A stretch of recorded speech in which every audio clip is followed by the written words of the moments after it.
Selamat malam, salam sejahtera. Malam ini aku nak bacakan satu ulasan yang luar biasa yang aku mahu Anda semua share supaya lebih ramai orang yang akan mengundi pada PRU 15 kali ini. Aku sesuai sedikit. Tajuknya ialah semua orang Malaysia mesti keluar mengundi. Tidak mengundi sama seperti pilih penyamun dan berasua. Itu kata-kata Kadir Jasin. Walaupun dalam tajuknya yang sebenar ialah, menurut Kadir Jasin, Melayu mesti keluar mengundi. Tidak mengundi sama seperti pilih penyamun dan berasua. Kluster Mahkamah UMNO mahu pilihan raya umum ke-15 diadakan segera. Kalau boleh, hari ini juga. Harung banjir pun tak apa. Mereka seolah-olah tidak peduli lagi kepada rakyat jelata. Hatta, ahli sendiri pun dibuang dan digantung kerana menegur ketua mereka. Siapa lagi kalau bukan Zahid Hamidi. UMNO sudah jadi parti kuku besi. Kita faham. Mereka terdesak. Tengok, coba di TTI Capi. Mereka, Muhammad Najib Abdul Razak, disumbat ke penjara. Kalau bekas Perdana Menteri pun boleh masuk penjara. Apalah sangat mereka semua yang lain. Tak apalah. Hak mereka menuntut dan mengugut Ismail Sabri, Perdana Menteri dari parti mereka sendiri. Hak dan tanggung jawab kita adalah keluar mengundi.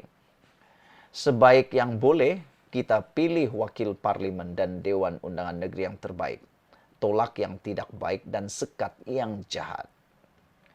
Kita sudah mula dengar banyak orang lama, orang tua, orang buangan, orang serpihan, dan macam-macam lagi orang hendak bertanding semula. Itu pun hak mereka juga. Jangan dihalang-halang. Boleh jadi mereka sangat bangkai, sudah rebut, dan bau busuk sudah hilang. Tetapi mereka lupa, rangka dalam almari masih boleh diheret keluar untuk tontonan. Luka lama berdarah semula, anak cucu dan boleh jadi juga cucu cicit yang sebelum ini tidak tahu, akan tahu dan tanggung malu. Masa perbuatan celah mereka didedahkan, media massa arus perdana di bawah kawalan. Penyebaran skandal boleh dihadkan. Itu pun sedikit sebanyak keluar juga. Sekarang zaman media sosial. Maklumat dan penyebarannya berada di hujung jari. Boleh di Google dan dikongsi. Apatah lagi yang musuh lama masih ada dalam arena. Cerita kotor 2 atau 3 dekad lalu pasti akan bangkit, diungkit semula seperti hantu bangkit. Untuk selamat dan pulihkan Malaysia, kita kena keluar mengundi. Jangan jadi pengkhianat kepada diri sendiri. Jangan jadi pengkhianat kepada diri sendiri. Tidak keluar mengundi lebih kurang sama dengan memilih penyangak, penyamun, dan berasua. Orang Melayu khususnya kena rasa malu, kata Kadir Jasin, yang mendabik dada mengaku bumi ini milik mereka adalah Melayu. Tetapi yang banyak tidak mendaftar jadi pengundi juga Melayu, kata Kadir Jasin. Yang banyak tidak keluar mengundi pun Melayu juga katanya. Tidak hairanlah, kata Kadir Jasin, setelah 60 tahun lebih bertempik sorak melaungkan merdeka, kampung semakin tergadai, hidup semakin sengsara. Melayu wajib keluar mengundi, tolak kejahatan. Mereka dalam bahaya menjadi hamba baru kepada parti-parti politik yang memperalatkan agama dan bangsa serta mengamalkan feudalisme dan kasta. Bukan orang Melayu saja, malah semua rakyat jelata Malaysia.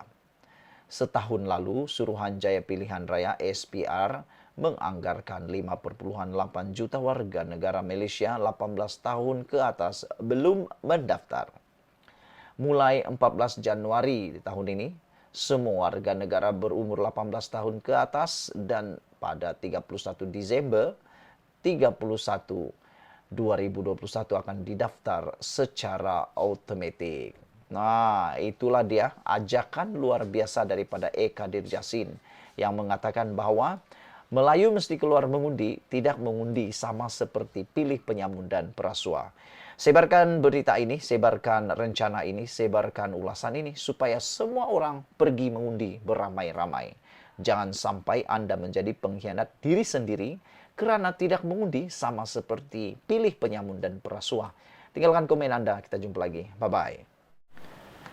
Selepas beberapa hari, Ismail Sabri Yaakob memberikan keputusan bahwa beliau mengatakan debat melibatkan calon-calon Perdana Menteri untuk pilihan raya kali ini adalah satu perkara yang bukan budaya Malaysia.